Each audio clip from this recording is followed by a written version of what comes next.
Hey guys, this video is going to be about MyITLab and kind of the things that you can do with it. To get to MyITLab, you just type in pearsonmylabandmastering.com. Brings you to this page, which might look slightly different depending on the picture here. But yeah, it'll bring you to this page, and you've got kind of sign in. If you haven't registered, here's where you click on to do that. But you should all be registered by now, so you just click on sign in.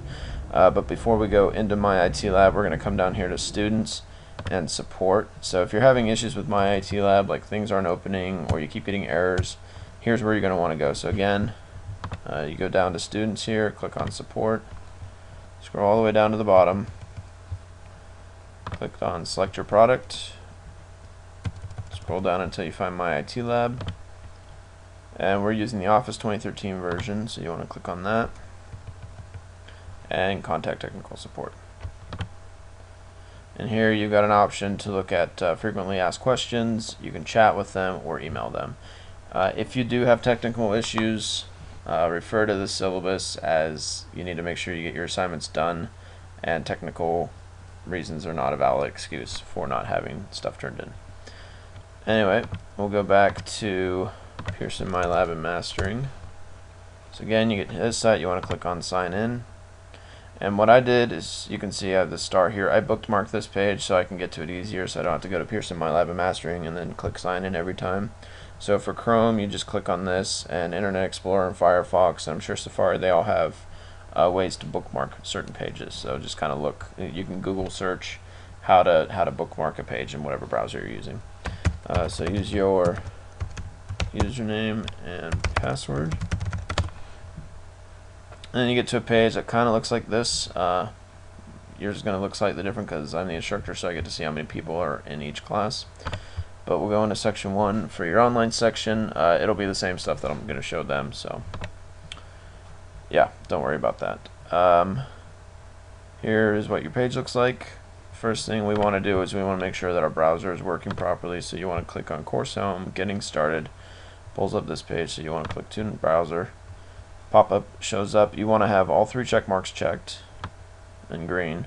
You want to make sure all 5 of these are checked as well. If you get anything that looks like this with the yellow rectangle and not installed in the box, you want to make sure you download it. Otherwise, things are not going to load properly, and you might inadvertently use an attempt without meaning to.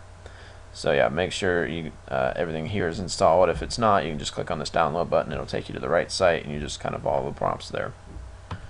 So that is tuning up your browser.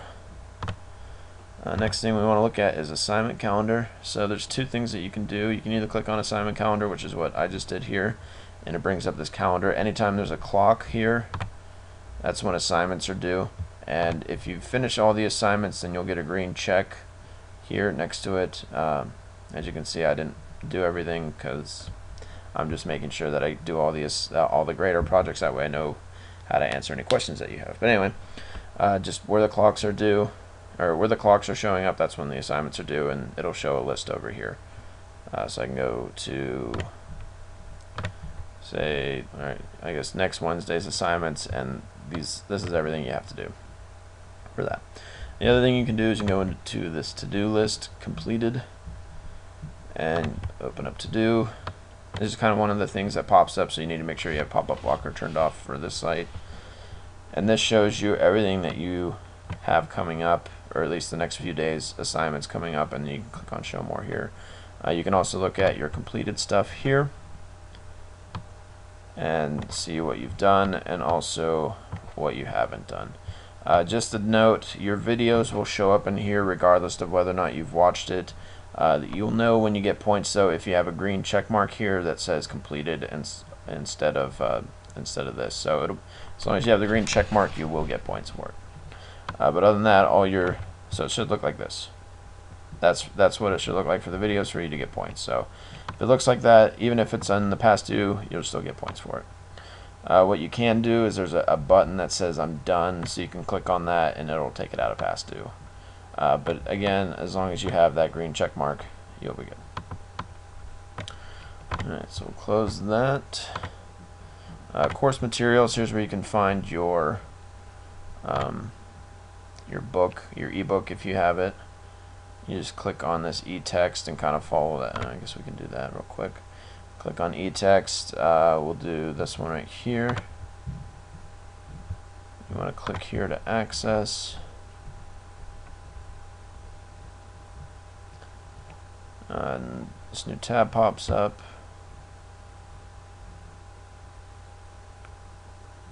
And after it's finished loading,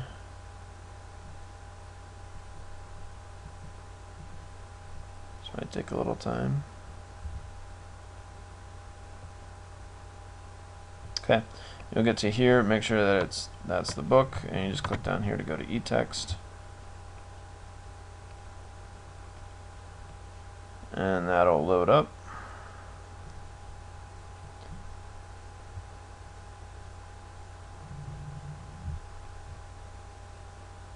And here's your book. So you got, this will be your page navigation, just getting from the top to the bottom of the page. This is how you navigate through the different chapters over here. So yeah, that's your eText. Next tab, your grades, you want to click on that. And you won't have this instructor grade book or reports and managed groups because that's just something I get. And your grade to date will show up right here. And remember, this only includes the grader projects and the quizzes. It does not include points for the videos. If you've watched the Canvas video, you'll know that I will be moving grades over to Canvas, and when I do, that will include videos. So just remember, this does not include videos or points that you receive from watching them. So if you have watched every video, you can imagine this grade's a little bit higher. It also tells you what the class average is. One thing that you also want to be aware of is, as you remember from the syllabus, you have multiple attempts. You have 1 attempt on the quizzes, 3 attempts for the grader project homework, and 2 attempts on the assessments.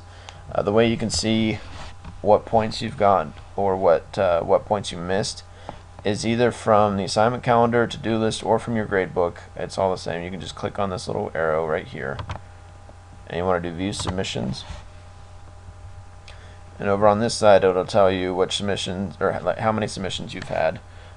So in case for the assessment, I use both of mine. You just click on the grade that you missed points on. And you can either look through here to figure out where you missed points. Like there's some right there, and that might be it for me. Yeah, that was it. Or easy thing to do is click on the summary report button, and up will pop this blue kind of box, and it'll tell you exactly what you missed, like the instructions you missed points on and how many points you missed for those.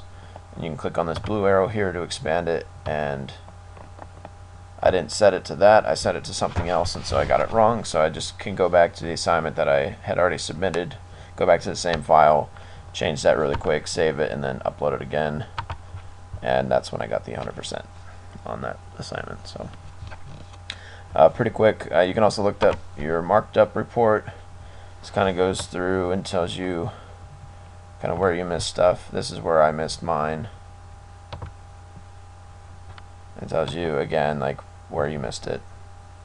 You can also download your submission with live comments. I'll open up this.